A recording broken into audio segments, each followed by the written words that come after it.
आपको हर जगह से नेगेटिविटी मिलती है, आपका रिजल्ट नहीं आ रहा है, सब लोग पोक करते हैं, पूछते हैं क्या हुआ क्या नहीं हुआ, ये चीज़ें बहुत हुई हैं। तो आई थिंक कहीं ना कहीं इस चीज़ों ने मुझे बहुत हेल्प करी है, इस क्लासेस से मुझे हेल्प हुई। मैं सर से बात करती थी अगर मुझे कोई लाइक मोटिवेशन चाहिए होता था कि सर बहुत लो हो रहा है, ये नहीं हो रहा है, हो नहीं रहा है, तो बहुत चीज़ें होती हैं। तो आई थिंक इन चीज़ों ने बहुत हेल्प करी और उस क्लासेस के थ्रू कहीं ना कहीं मैं एक फियरलेस एटीट्यूड मेरे अंदर आया है कि मुझे करना है, कहीं ना कहीं छोड़ना नहीं है बीच में।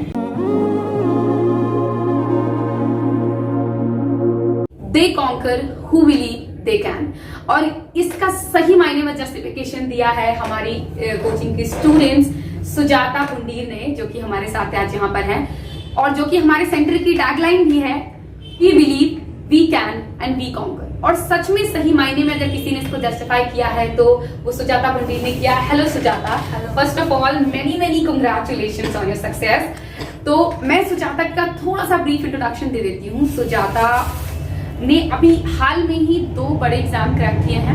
बिल्कुल, इन्होंने ESIC में UDC की पोस्ट पे, अपर डिविजनल क्लर्क की पोस्ट पे ये फिलहाल दिल्ली में कार्यरत है, हेडक्वार्टर में दिल्ली में कार्यरत है। और दूसरा जो सबसे बड़ा इनका अचीवमेंट है, नैनीताल बैंक PO इन्होंने क्रैक किया, जिसके लिए बहुत बहुत बधाई की पात्र हैं, क्योंकि this is not very easy examination as we all know, क्यों इतना सरल आसान नहीं है ऑब्वियसली। तो इन्होंने 2 बड़ी अचीवमेंट है, इसके लिए सबसे पहले तो many many congratulations again Sujata. Thank you ma'am. So कैसा लग रहा है आपको? बहुत अच्छी फीलिंग आ रही है। तो एक्चुअली सुजाता अभी जैसे मैंने आपको बताया कि ये कार्यरत है दिल्ली में हेडक्वार्टर में as a upper divisional clerk. से पहले तो मुझे बहुत प्राउड फील हो रहा है that I am interviewing you. Okay, so चलिए सुजाता से जानते हैं। सुजाता बताइए थोड़ा अपने बारे में, कुछ स्टार्टिंग में हल्का सा अपना इंट्रोडक्शन। तो मेरा नाम सुजाता पुंडीर है और मैं ऋषिकेश से हूँ और मैंने MSc किया है मैथ्स से जी। तो मैं कंपटीशन फील्ड में आई थी, तो तैयारी कर रही हूँ। तैयारी करके अब मैं सक्सेसफुल पर्सन कह सकते हैं। सुजाता, आप मुझे बताएंगे कि क्वालिफिकेशंस में क्या अभी मेंशन किया आपने? MSc मैथ्स किया है जी। तो क्या सुजाता पहले से दिमाग में था कि नहीं मुझे बैंक और इंश्योरेंस में ही जाना है, या फिर आप अदर वेरियस एग्जामिनेशंस के लिए भी साइड बाय साइड प्रिपेयर करते? क्या स्ट्रैटेजी थी, क्या दिमाग में आया, कैसे इसी को करना है, बैंक को ही करना है या इसी को करना है? कैसे? मेरा माइंडसेट यही था पहले से कि मैं बैंक और इंश्योरेंस के एग्जाम दूंगी, बट थोड़ा फियर होता है स्टार्टिंग में। तो जब मैंने MSc शायद इसीलिए किया क्योंकि मैं अपने पे कॉन्फिडेंस नहीं था पूरी तरीके से कि मैं अगर छोड़ देती हूँ एज अ ऑप्शन नहीं लेके चलती हूँ तो कहीं मुझे दिक्कत ना हो। तो इसीलिए मैंने MSc के साथ थोड़ा बहुत मैं टच में थी, बट MSc के बाद मैंने फिर फुल फोर्सेस से ट्राई किया। तो क्या यहाँ पे कोचिंग आने से पहले भी आपने एग्जामिनेशन दिए थे, या कितनी बार आप लगभग शुरुआत में एग्जामिनेशन में अपीयर हुई और आप अनसक्सेसफुल रही? क्योंकि वो स्टोरी ज्यादा लोगों को इंस्पायर करती है कि भाई प्रिपरेशन कर रहे हैं। अब ऐसा नहीं है कि फर्स्ट अटेम्प्ट में आई थिंक आपका नहीं हो पाएगा, तो फर्स्ट रेयर केस है, हो जाता है, अच्छी बात है, लेकिन स्ट्रगल है वो बहुत कुछ सिखाता है। तो ऑब्वियसली सुजाता के साथ भी हुआ। तो सुजाता, हम आपकी स्टोरी जानना चाहेंगे कि जब बहुत सारे आपने एग्जामिनेशन दिए होंगे जी, तो ऐसा क्या आपको लग रहा था, क्या चीजें थी कि वो चीजें आप नहीं निकल के आ पा रही थी, वो रिजल्ट नहीं आ पा रहा था, और कहाँ आप लैग कर रहे थे? मैंने कोचिंग के बाद ही वैसे एग्जाम्स दिए थे, क्योंकि सबसे पहले आप जब एग्जाम सोचते हो पहले सबसे आपको माइंड सेट करना पड़ता है, बिकॉज कंपटीशन बहुत है। Exactly. तो आपको सबसे पहले खुद को प्रिपेयर करना पड़ता है। बैंक में हाँ, तो आप यकीन मानिए बिल्कुल बहुत टफ, अब लेवल भी बहुत ज्यादा बढ़ रहा है। तो सबसे पहले मैंने खुद को माइंड प्रिपेयर किया कि हाँ ठीक है, मुझे यही करना है, इसी में आगे जाना है। फिर उसके बाद एग्जाम्स मैंने बाद में दिए। पहले मैंने सोचा कि मैं गाइडेंस दूँ, तो उसके लिए मैंने PR के ज्वाइन किया, सेंटर ज्वाइन किया। तो वहाँ से मुझे गाइडेंस मिली, पेपर का आइडिया मिला, स्ट्रैटेजी जो होती है आपको, वीकनेसेस एंड जो भी मेरी स्ट्रेंथ थी मुझे वहाँ से कहीं ना कहीं पता चली, मेरे कॉन्सेप्ट क्लियर है, सब कुछ मतलब वहीं के थ्रू मैंने किया, वहीं से स्टार्ट हुई मेरी जर्नी जी। कैसे? तो मतलब आप मतलब फिलहाल आप स्टार्टिंग से ही आप इसी के लिए फोकस थे कि मुझे बैंकिंग और इंश्योरेंस नहीं जाना है। आप एग्जामिनेशन दे भी रहे थे, लेकिन आई थिंक आप नहीं, मैंने बहुत फेलियर देखी है। वो आई थिंक सबके साथ होता है। आप पेपर देते हो तो एक ऐसी स्टेज होती है जब आपका प्री भी क्लियर नहीं हो रहा होता है, फिर जब धीरे धीरे करके आप उस चीज को, हर्डल्स को पार करते हो, तो वो सबके साथ आई थिंक होता है। बिल्कुल, वो सबके साथ होता है, वो आपके साथ भी हुआ होगा, वो हर किसी के साथ होता है। तो लेकिन उससे उबर कर और फिर सक्सेसफुल बनना ऑब्वियसली आप भी बन सकते हैं, हम में से हर कोई बन सकता है। तो सुजाता, इसके बाद मैं आपसे जानना चाहूंगी कि आपको जैसे कि पता ही है कि आपने बैंकिंग और इसके लिए प्रिपेयर किया, ऑलमोस्ट सिलेबस सेम ही होता है, ऑलमोस्ट कुछ चीजें शायद इंश्योरेंस में लैक कर जाती हैं, कुछ इसमें आपको पूछी जाती है। अच्छा, आप क्या मानती हैं कि जब आपने चलिए आपने पूरी स्ट्रैटेजी सब कुछ बता दिया आपने स्टार्टिंग से, आप यहाँ आई, आपने स्टार्ट किया प्रिपेयर करना, पता है प्रिलिमिनरी, मेंस एंड आपका तो इंटरव्यू भी हुआ होगा पीओ में, बिल्कुल यहीं से मैंने तैयारी की थी। थोड़ा सा आप मुझे बताइए कि जैसे प्रीलिम्स का सबको स्ट्रक्चर पता ही है जो अपियर हो रहे हैं, हाँ। कि mathematics, reasoning and your English, 3 आपके उसमें सब्जेक्ट्स आते हैं। आपको क्या लगता है कि आपका सबसे स्ट्रॉन्गेस्ट सब्जेक्ट कौन सा है? मुझे रीजनिंग अच्छी लगती है, तो मेरे को लगता है रीजनिंग मेरा सबसे स्ट्रॉन्गेस्ट था। उसके बाद मैं इंग्लिश में मैथ्स को कंसीडर करती थी। तो आई थिंक अगर आपका रीजनिंग और इंग्लिश भी काफ़ी स्ट्रॉन्ग है तो आपको बहुत अच्छी लीड मिल सकती है एग्जाम, क्योंकि prelims is all about your speed, क्योंकि उसमें कट ऑफ आई जाती है तो पेपर का लेवल इजी कहीं ना कहीं आता है, तो आपकी स्पीड मैटर करती है, वहाँ स्पीड मैटर करती है।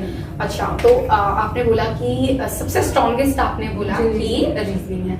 चलिए पहले रीजनिंग की बात कर लेते हैं, क्योंकि आपका आई थिंक फेवरेट भी है। हाँ, चलिए रीजनिंग की बात करें। रीजनिंग के लिए सुजाता आप क्या कहती हैं? सबसे पहले तो, क्योंकि जब प्रिपरेशन की बात आती है ना, सबसे पहले लोग स्टडी मटेरियल के बारे में बात करते हैं, तो आप क्या कहती हैं कि स्टडी मटेरियल्स कैसे आपने क्या प्रेफर किया और कैसे शुरुआत किया? मैम शुरुआत तो मैंने स्टार्टिंग में यहाँ ज्वाइन किया था, तो मैं यहाँ से क्लासेस लेती थी, तो मुझे उसके अलावा कुछ और एज देखने की जरूरत नहीं पड़ी। क्लासेस से मेरा काफ़ी कुछ कवर हो गया था। मुझे पजल्स कैसे अटेम्प्ट करनी है, स्ट्रैटेजी सर लोग बहुत अच्छे से डिस्कस करते थे, तो वहीं से वो चीज़ हो गई थी। उसके बाद में सिर्फ मॉक लगाती थी और उसके थ्रू मैं उसको करती थी। तो आपने बेसिकली कोई बुक स्पेशली प्रेफर नहीं की, क्योंकि इनका स्ट्रॉन्गेस्ट सब्जेक्ट है, तो आई डोंट थिंक उन्होंने किया होगा।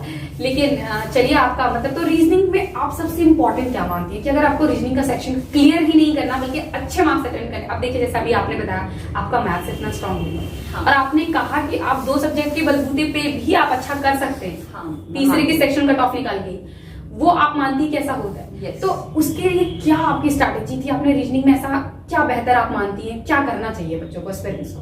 मैं रीजनिंग में मानती हूँ कि पजल्स सबसे ज्यादा डोमिनेटिंग जो होता है वो पजल सेक्शन होता है। तो and most of the youth जो सबसे ज्यादा घबराते भी हैं वो भी पजल से ही घबराते हैं। हाँ। और मेरे को जो लगता है, सुजाता बताइएगा अगर मैं सही हूँ, तो मुझे लगता है कि सिर्फ कॉन्सेप्ट के लैक करने की वजह से एक अच्छा कॉन्सेप्ट पजल बनाने के लिए जब तक बिल्डअप नहीं हो पाता तब तक आप कहीं से भी पजल स्टार्ट कर देते हैं, और यही कारण है कि आप पजल से बाद में फिर हेट करने लगते हैं कि this is not my cup of T. So what do you think about it? Ma'am मैं ये सोचती हूँ कि सबसे पहले पजल्स में भी ना सिलेक्ट करना होता है। आपको सर्कुलर अच्छी लगती है, फ्लोर अच्छी लगती है, नॉर्थ साउथ जो भी डायरेक्शंस वाली होती है, हाँ, तो मेरा फेवरेट थे तो मैं उनको सबसे पहले कर लेती थी। फिर बाकी का अगर आपको मिसलिनियस करना है तो उसके बाद आप वापस आ सकते हो। तो इस तरीके से आपके जो फेवरेट आपको टॉपिक लगते हैं तो सबसे पहले मैं मानती हूँ आपको उनमें अच्छे से वर्क करना चाहिए, तो उसके बेसिस पे आप कर सकते। So what do you think, कैसे आपने प्रैक्टिस किया रीजनिंग का? बताइए, मतलब जैसे घर पे आप पढ़ाई करती थी, हाँ, या कोचिंग में, तो कैसे आपने प्रैक्टिस किया इसको?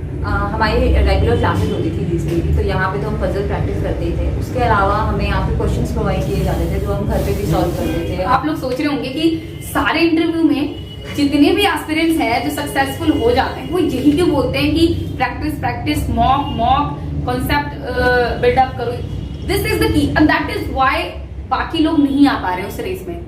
ठीक है, जो इक्के दुक्के आ रहे हैं, जो कि एग्जामिनेशन क्रैक करके अच्छे सक्सेसफुल होके आ रहे हैं, उनमें कुछ अलग से नहीं है, वो भी आप में से ही है। Mock test are important, practice are important, but ignore that. क्यों? क्योंकि वो आपको उबाऊ लगता है। आपको लगता है प्रैक्टिस कौन करेगा, टाइमर कौन लगाएगा, मॉक टेस्ट कौन करेगा, मेरे पास ये नहीं, मेरे पास वो नहीं। बट ये वो बच्चे हैं, सुजाता भी उन्हीं में से। शुरुआत में उनको लगता था कि नहीं, मैं ये प्रैक्टिस ये ज्यादा नहीं हो पाएगा, ये बहुत ही उबाऊ लगता है और बहुत ही लेंथी प्रोसेस है। But at the end of the day जब धीरे धीरे उनको फेलियर्स आए तब उनको पता चला कि यार इसको किए बिना नहीं होना है, and this is the reality. अगर आप सचमुच सक्सेसफुल होना चाहते हैं, सचमुच इनकी जगह पर बैठना चाहते हैं, तो मैं आपको कहती हूँ कि आपको इनकी हर बात सुननी पड़ेगी और उसको मानना पड़ेगा। आपको पता ही है, सबको इंग्लिश से डर भी बहुत लगता है और लोग इंग्लिश को बहुत इजी भी लेते हैं कि नहीं हो जाएगा, और मैक्सिमम लोगों का इंग्लिश में सेक्शन कट ऑफ रहती है।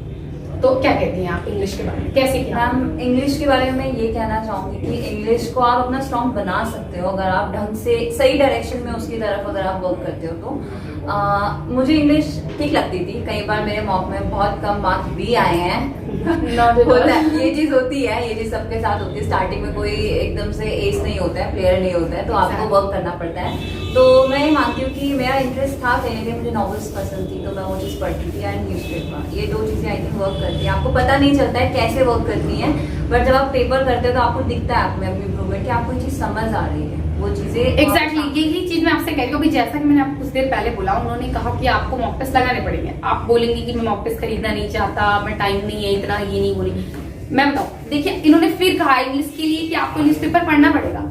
If you really want to crack means, आप प्रीलिम्स तक तो चलिए, मैं मानती हूँ कुछ बच्चे नहीं भी न्यूज़पेपर पढ़ते, जिसका थोड़ा कंसेप्ट ठीक है, वो प्रीलिम्स तक हो जाएगा, बट मीन्स इंटरव्यू आप नहीं कर पाएंगे। आप मान के चलिए, अगर आप अब हर बच्चा, सक्सेसफुल बच्चा न्यूज़पेपर क्यों रिकमेंड कर रहा है? क्योंकि न्यूज़पेपर पढ़ के ही वो सक्सेसफुल हुआ है, वो आपको इसीलिए अपनी सक्सेस स्टोरी में बार बार वो ऐड कर रहा है। तो आप इस चीज को आप गहराई से ले लीजिए, बच्चों को आप सीरियस लेना चाहिए, जो चीजें वो इग्नोर कर रहे हैं। पॉइंट्स अगर आपको हर जगह से सुनने को कॉमन पॉइंट मिल रहे तो यानी कि उनमें कुछ बात है, उनमें कुछ बात है। सारे और शायद सुजाता भी, मैं सुजाता के बारे में मैं आपको बता दूं, सुजाता को जब न्यूज़पेपर रेकमेंड किया गया था तो उनको लगता था कि ये मेरे बस की बात नहीं है, मैं इसको पढ़ नहीं पाऊंगी, और वो थोड़े दिन कंटिन्यू करती थी फिर छोड़ देती। जब उनको बाद में ये चीज महसूस हुई कि नहीं, ये ऐसे करके नहीं हो पाएगा कभी भी, तो जब उन्होंने उस चीज को सीरियसली लिया तो आज वो इस पोजीशन पे है। मैं आपको फिर से कांग्रेचुलेशंस बोलूंगी सुजाता।